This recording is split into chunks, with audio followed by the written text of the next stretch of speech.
In today's video, I am going to teach you how to insert emoji in Excel. This is a quick and simple way to make your spreadsheet easier to read and a little more visual. You can add emoji inside a cell, or even use one when renaming a sheet tab. The process uses your computer's built-in emoji keyboard, so you do not need any extra tools or add-ins. To begin, open your Excel file and click into the place where you want the emoji to appear. If you are adding it inside a worksheet, double-click the cell so your cursor is active inside that cell.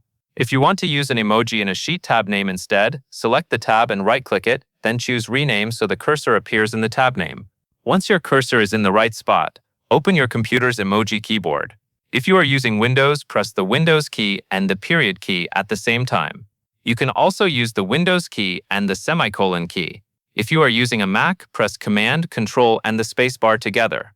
This will open the native emoji picker on your screen. Give it a moment to appear. When the emoji picker opens, you can either browse through the available categories or use the search field to find a specific emoji faster.